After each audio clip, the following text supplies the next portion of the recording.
बिस्मिल्लाहिर्रहमानिर्रहीम।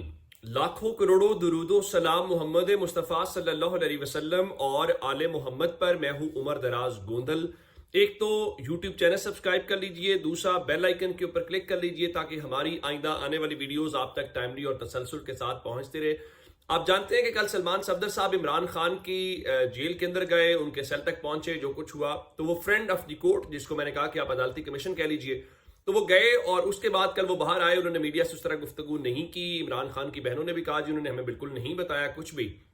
तो आज जाहिर है कि उनकी बुनियादी जिम्मेदारी ये थी कि वो अपनी रिपोर्ट जो है वो सुप्रीम कोर्ट ऑफ पाकिस्तान के अंदर सबमिट करे। अब से थोड़ी देर पहले जो है friend of the court Salman Safdar साहब जो हैं वो सुप्रीम कोर्ट पहुंचे और उनके साथ उनके एसोसिएट थे, उन्होंने खाकी सा लिफाफा पकड़ा हुआ था, उसमें जाहिर उनकी मेडिकल रिपोर्ट थी। तो जिस लम्हे मैं आपसे बात कर रहा हूं तो सलमान सफदर साहब ने चूंकि जाते हुए मीडिया से कहा कि मैं जरा रिपोर्ट सबमिट कर लूं, उसके बाद जो है मैं आपसे बात करूंगा। तो उन्होंने अब रिपोर्ट जो है वो finally supreme court of Pakistan के अंदर जमा करवा दी है और इस जमा करवाने के बाद जो उन्होंने गुफ्तगू की है उससे मैं जरा आपको बताना चाहता हूं। नंबर वन, कल वो बाहर निकले तो उनसे पूछा गया कि इमरान खान की सेहत ठीक है, तो वो खुद बोले कि जी सेहत ठीक है। ये कल खुद सलमान सफदर साहब का बयान है। उसके बाद रात को इमरान खान की जो अहलिया बुशरा बीबी हैं, उनकी जो हमशीरा मरियम वट्टू हैं, उन्होंने कहा कि इमरान खान की सेहत जो है वो 10% भी उसमें बेहतरी नहीं आई। लेकिन आज हैरान कुन तौर के ऊपर कल जो सलमान सफदर साहब ने कहा हुआ जुमला, और ये ऑन रिकॉर्ड है ना, आप उस वीडियो को डिनाई तो नहीं कर सकते जब आपसे पूछा गया उनका जी जी ठीक है उनकी सेहत। तो अब उन्होंने कहा जी मुझसे मंसूब बेबुनियाद खबरें मीडिया और अखबारात में शाया हुई और इस हवाले से उन्होंने कहा कि मैंने इमरान खान की सेहत पर गुज़श्ता रोज कोई बयान नहीं दिया। अगर मेरी किसी बात को गलत बयान किया गया है तो यह मिस रिपोर्टिंग है। और फिर उन्होंने कहा कि इसका मतलब है कि जो इमरान खान की सेहत ठीक होने की खबर कल हो रही थी, सलमान सफदर साहब ने आज उसकी बाज़ाब्ता तरदीद कर दी है। पहली खबर उसमें यह है। दूसरी खबर यह है कि क्या उनकी इमरान खान से बराह रास्त मुलाकात हुई और क्या उनको उनके सेल तक रसाई दी गई। कल की इंपॉर्टेंट बात यह थी। तो आज उन्होंने इस बात की तस्दीक कर दी है कि उनकी इमरान खान से मुलाकात भी हुई है और उनको उनके सेल तक यानी अडियाला के अंदर जो है वो रसाई दी गई है। और सलमान सफदर साहब चूंकि फ्रेंड ऑफ द कोर्ट थे तो उनका मेरी पहली जो जिम्मेदारी थी वो सुप्रीम कोर्ट के जजों तक मालूमात पहुंचाना था और मैंने अपनी जिम्मेदारी निभाते हुए अपनी रिपोर्ट जमा करवा दी है। इमरान खान की बहन यानी अलीमा खान के मुतालिक उन्होंने कहा कि अलीमा खान ने और सलमान अकरम राजा ने मेरी मजबूरी को समझा कि मैं एक ड्यूटी के ऊपर था, एक असाइनमेंट के ऊपर था, तो मैं उनसे बात नहीं कर सकता था। साथ उन्होंने कहा कि मैंने अलीमा खान और सलमान अकरम राजा जो हैं उनको इमरान खान की सेहत के हवाले से कुछ बताया नहीं है। अच्छा, ये जो रिपोर्ट है इसके मुतालिक उन्होंने बताया कि ये 7 सफ़ात यानी 7 पेजेस के ऊपर मुश्तमिल है और उसमें 22 पैराग्राफ शामिल हैं। अब 7 सफ़ात और 22 पैराग्राफ का मतलब ये है कि ये कॉम्प्रिहेंसिव डिटेल्ड रिपोर्ट है जिसमें यकीनी तौर पे उनके सेल से मुतल्लिक, उनकी सहूलियात से मुतल्लिक, या खान साहब से अगर उनकी मुलाकात हुई है तो उन्होंने खान साहब से भी फीडबैक लिया होगा, खान साहब की इनपुट भी उन्होंने शामिल की होगी, फिर उसमें ज़ाहिर उनकी अपनी ऑब्जर्वेशंस भी शामिल होंगी, या अगर उसमें कुछ तजावीज़ हों तो वो भी ज़ाहिर वो कोर्ट के अंदर उसमें शामिल होंगी। तो ये उन्होंने मजमूई तौर पर अब जो रिपोर्ट है वो सुप्रीम कोर्ट ऑफ पाकिस्तान में सबमिट कर दी है। अब कल चूंकि केस टेकअप होना है तो उस केस में बुनियादी तौर पे ये मालूम पड़ जाएगा कि आया उस केस के अंदर अब सुप्रीम कोर्ट जो है वो क्या करती है। लेकिन अब ये जो इसमें टर्निंग पॉइंट है या गेम चेंज है वो आज सलमान सफदर साहब का उस बात से पीछे हटना है। मैं पीछे हटना इसलिए कह रहा हूं कल उन्होंने खुद जुमला बोला कि उनकी सेहत ठीक है, तो आज वो उससे अलग बात कर रहे हैं। अब इसका मतलब क्या है, ये आने वाले दिनों के किसी मंजरनामे के हवाले से चीज है या क्या है, इस पे आप असल सारी कहानी होगी। खबरें भी इस पे होंगी, तबसरे भी इस पे होंगे, तज्जिए भी इस पे होंगे और लोग डॉट्स भी इसी पे मिलाने की अब कोशिश करेंगे। एक खबर तो आज की इस्लामाबाद से ये है।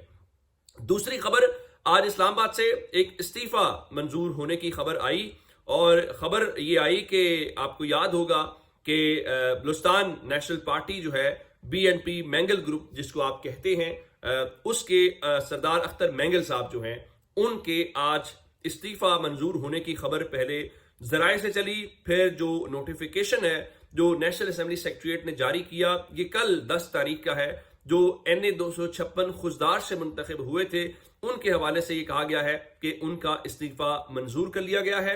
ये आज से कोई 1.5 साल पहले यानी ये 2025 गुजरा ना, इससे भी पिछला 2024 सितंबर के अंदर उन्होंने अपनी इस निशिस्त से इस्तीफा दिया था और उनके इस्तीफे को अब 10 फरवरी को मंजूर किया गया है, तकरीबन 1.5 साल के बाद।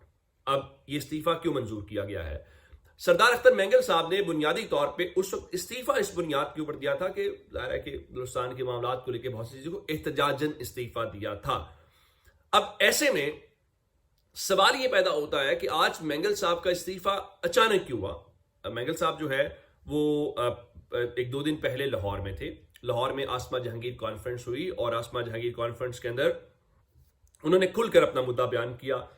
मैंने आपको उस दिन बताया भी था, उन्होंने कहा कि ईमान मजारी को ट्वीट करने पर 17 साल कैद की सजा हो गई, लेकिन इस मुल्क के अंदर जो मुल्क तोड़ने वाले थे उनको कोई सजा नहीं हुई। फिर उन्होंने कुछ और बातें की, तो यूं लग रहा है कि उसके बाद जो रिएक्शन के अंदर सितंबर 2024 का इस्तीफा फरवरी 2026 में कबूल किया गया है। लेकिन एक सवाल क्या है? एक सवाल यह है कि क्या ये दुरुस्त फैसला है, ये दुरुस्त मूव है? मेरी राय ये है कि देखिए, बलूचिस्तान के हालात से हम सब आगाह हैं। आज भी मरीम नवाज शरीफ साहबा वहां पे गई हुई थी और उन्होंने एफसी हेडक्वार्टर भी गई, उन्होंने गुफ्तगू भी की और उन्होंने सॉलिडारिटी का इजहार भी किया और कहा कि हम जो बहादुर लड़ने वाले हमारे सिपाही हैं हम उनके साथ हैं। लेकिन अब एक बात जरूरी है, देखिए कुछ लोग वो हैं जो बंदूक उठाए हुए हैं।